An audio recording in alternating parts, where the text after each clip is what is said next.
नमस्कार बंधुओं, UGC net Hindi साहित्य ज्ञान चैनल में आपका स्वागत है।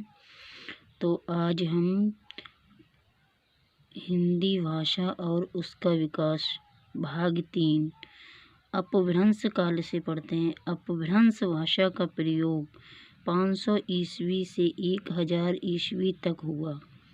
इस भाषा को अवहट्ट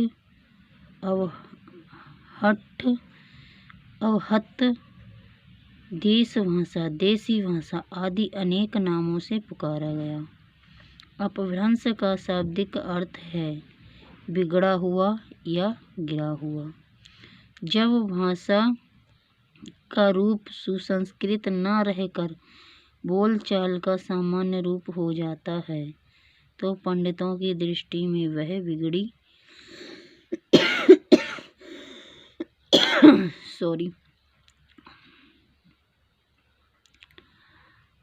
पंडितों की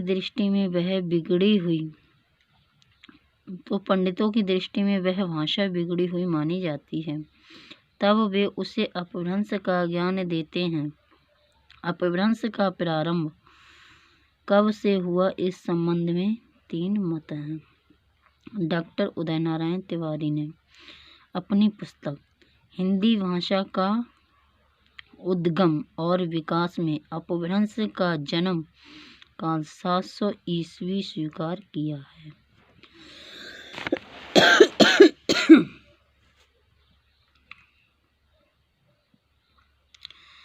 डॉक्टर नामवर सिंह ने अपने ग्रंथ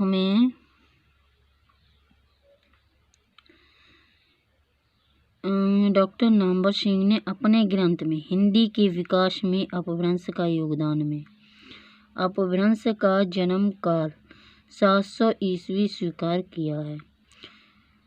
अगला है डॉक्टर भोलानाथ तिवारी के मतानुसार अपभ्रंश का जन्म 500 ईस्वी के आसपास हुआ। अपभ्रंश भाषा का प्रयोग कालिदास के नाटक विक्रमोर्वशीय में निम्न वर्ग के पात्रों द्वारा किया गया। 6ठी शताब्दी के अलंकारवादी आचार्य भामा ने भी अपभ्रंश का उल्लेख संस्कृत और प्राकृत के साथ करते हुए इसे काव्योपयोगी भाषा बताया है। अपभ्रंश का साहित्य में प्रयोग 1200 ईस्वी तक हुआ। यद्यपि इस काल 500 ईस्वी से 1000 ईस्वी तक ही माना जाता है। 1000 ईस्वी के आसपास हिंदी का प्रयोग साहित्य में प्रारंभ हो चुका था, किंतु कुछ काल तक बाद में भी अपभ्रंश का प्रयोग साहित्य में होता रहा। आधुनिक आर्य भाषाओं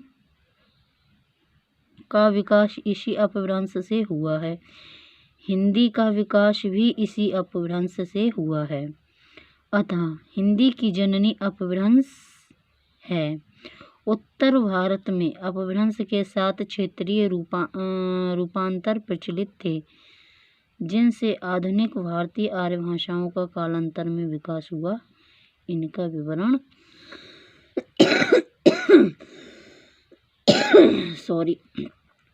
विवरण निम्नवत है। अपभ्रंश के क्षेत्रीय रूप। अपभ्रंश के क्षेत्रीय रूप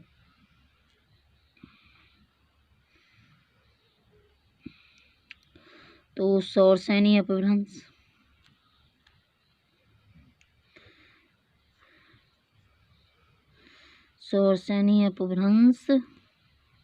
पश्चिमी हिंदी, राजस्थानी और गुजराती। इससे विकसित होने वाली भाषाएं हैं।